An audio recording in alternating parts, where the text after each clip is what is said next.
नमस्कार दोस्तों, आप देख रहे हैं लक्ष्य विद अतुल और आज हम बात करेंगे विश्व मानचित्र कार्य के बारे में। विश्व मानचित्र का ये हमारा पहला वीडियो है जिसमें हम आज विश्व के पठारों का अध्ययन करने वाले हैं। याद रखिए, विश्व के पठारों को हम यहाँ पर बहुत डिटेल से नहीं समझेंगे, सिर्फ उनकी अवस्थिति के बारे में, उनकी लोकेशन के बारे में समझेंगे। तो चलिए सबसे पहले प्रारंभ करते हैं। इस मानचित्र में हम एक एक महाद्वीप को उठाएंगे, वहां से जो भी महत्वपूर्ण प्रश्न है पठारों को लेकर के, उनकी स्थिति को लेकर के, उनके बारे में चलिए स्टार्ट करते हैं। सबसे पहला हमारा महाद्वीप है उत्तरी अमेरिका। नॉर्थ अमेरिका आपको यहाँ पर दिखाई दे रहा है। नॉर्थ अमेरिका कॉन्टिनेंट के अंतर्गत पहला जो हमारा पठार है वो कैनेडियन या लॉरेंसियन सील्ड प्रदेश। ये पूरा का पूरा जो एरिया है उसको कैनेडियन या लॉरेंसियन सील्ड प्रदेश के नाम से जाना जाता है। इसको लिख लेते हैं यहाँ पर।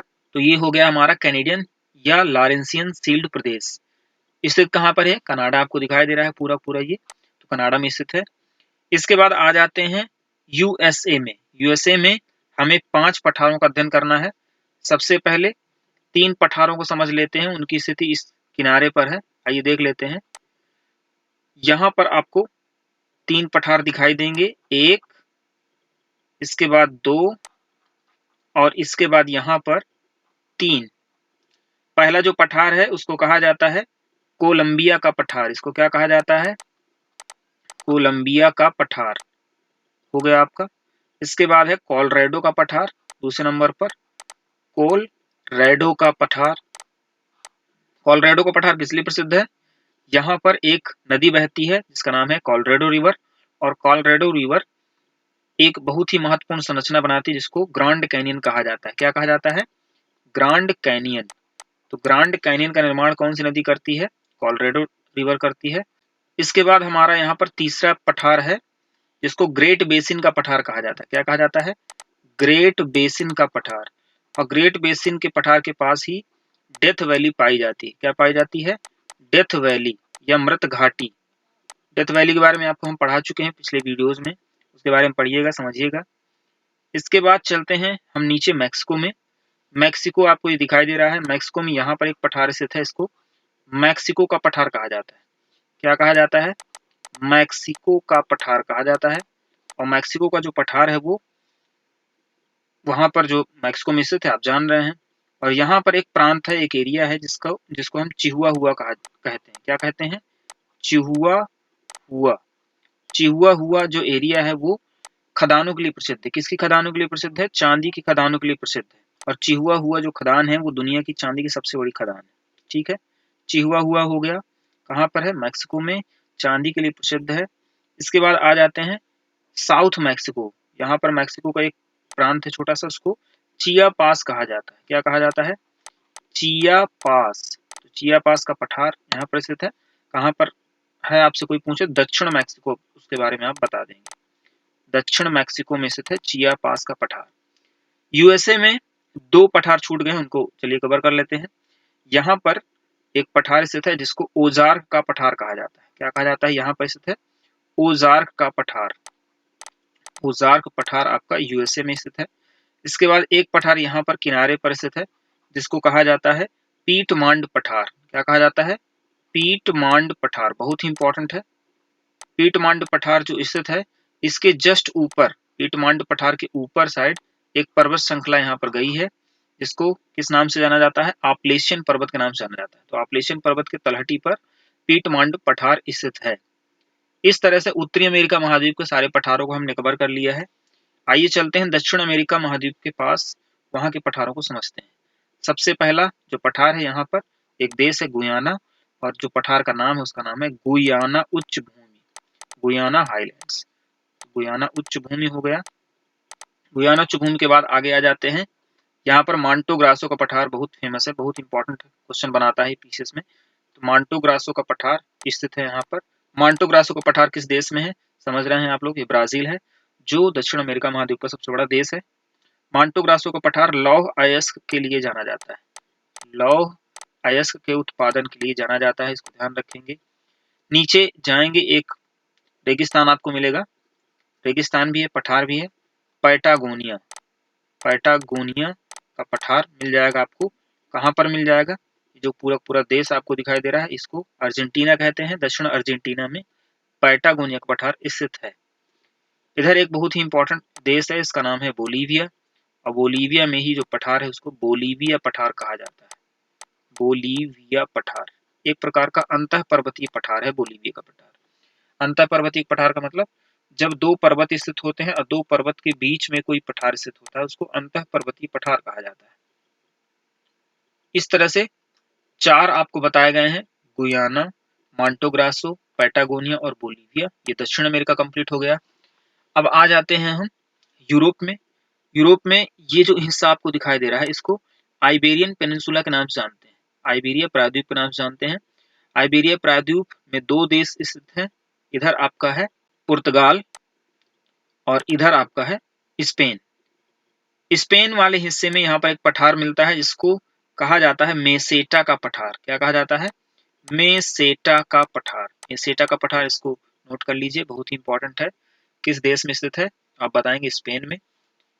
अब एक ही महत्वपूर्ण पठार था यूरोप में। उसके बाद हम आ जाते हैं नीचे अफ्रीका में। अफ्रीका में कई पठार हैं, लेकिन जो सबसे महत्वपूर्ण पठार है पहले उनके बारे में चर्चा कर लेते हैं। तो सबसे महत्वपूर्ण पठारों में से एक यहाँ पर है कटंगा का पठार। देश का नाम है कांगो प्रजातांत्रिक गणराज्य, आपको पूरा दिखाई दे रहा है। इसी कांगो प्रजातांत्रिक गणराज्य में स्थित है कटंगा का पठार, जो महत्वपूर्ण है बहुत ज्यादा। कटंगा का पठार तांबे के अयस्क के लिए जाना जाता है, तांबा उत्पादन के लिए जाना जाता है। कटंगा पठार के बाद ग्रेट कारू रीजन, यहाँ पर एक क्षेत्र आपको मिलेगा। ड्रेकेंसबर्ग पर्वत है, उसी के नीचे से एक पठार है, उसको ग्रेट कारू रीजन के नाम से जाना जाता है। ग्रेट कारू का पठार। देश का नाम कौन सा है? South Africa. साउथ अफ्रीका में ग्रेट कारू हो गया। और इसके बाद एक और बहुत ही इंपॉर्टेंट है अदमावा उच्च भूमि, यहाँ पर है अदमावा हाईलैंड्स, तो इसको आप तैयार कर लेंगे अदमावा हाईलैंड्स। 3 सबसे महत्वपूर्ण है पठारों में, अगर हम बात करें कहाँ पर? अफ्रीका में। लेकिन और भी कुछ है, उनको भी चलिए समझ लेते हैं।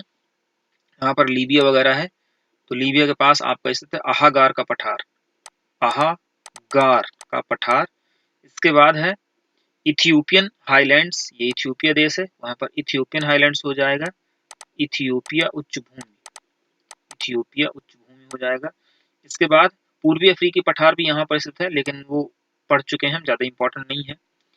उसके बाद बी का पठार, यहाँ पर एक देश है, इसका नाम है अंगोला। अंगोला में आपका हो जाएगा बी का पठार, बी प्लेट्यू।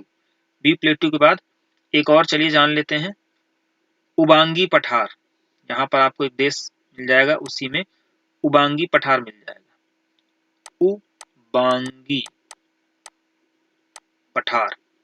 तो इतने सारे पठार हो गए आपके अफ्रीका में। मैंने पहले ही आपको बताया सबसे महत्वपूर्ण जो है कटंगा का पठार है, ग्रेट कारू का पठार है और अदमावा उच्च भूमि सबसे ज्यादा महत्वपूर्ण है। अब चलिए चलते हैं धीरे से ऑस्ट्रेलिया, जो हाल ही में प्रश्न पूछा गया है, किम्बरले पठार। यहाँ पर आपको एक पठार मिलेगा, इसको किम्बरले पठार के नाम से जाना जाता है। किम्बरले पठार किस लिए प्रसिद्ध है? हीरे के उत्पादन के लिए जाना जाता है। तो टेट में हाल ही में प्रश्न पूछा गया है। अब सीधे हम आ जाते हैं, एकमात्र महाद्वीप बचा हुआ है एशिया।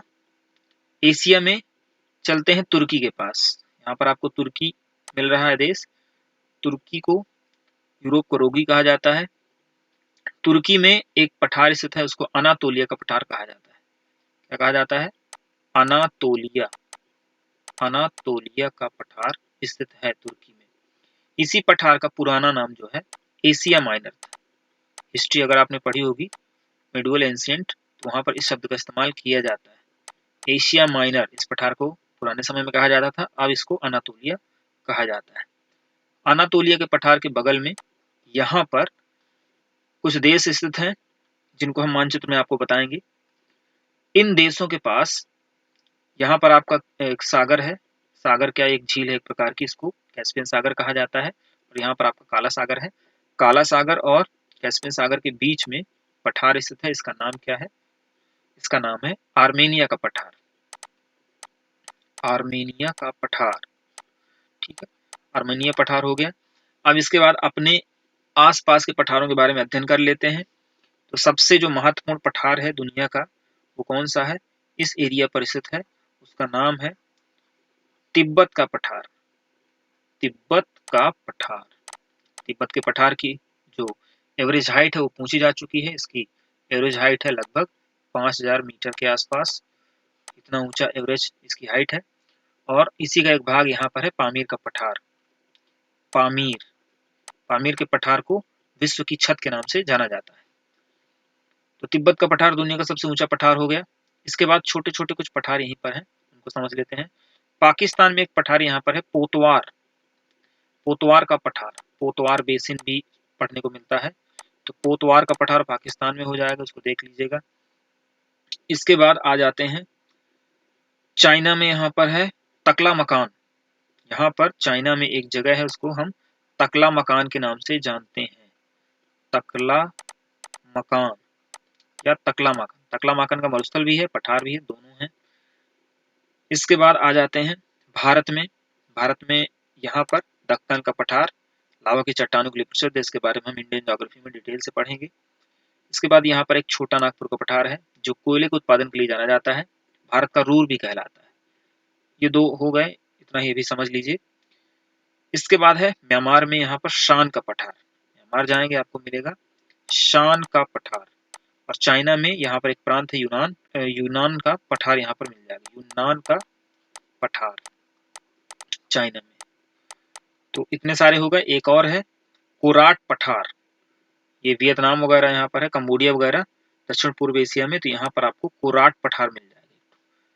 कोराट पठार, तो कोराट पठार हो गया, कोराट प्लेट्यू हो गया। इस तरह से विश्व के प्रमुख पठारों को हमने यहाँ पर कंप्लीट कर लिया है। अपने अगले वीडियो में हम विश्व के मरुस्थलों, पर्वत, झीलों आदि के बारे में पढ़ेंगे। अगर हमारे वीडियो आपको पसंद आ रहे हैं, अपने दोस्तों को ज्यादा से ज्यादा शेयर करिए। मिलते हैं अगले वीडियो में, तब तक के लिए नमस्कार।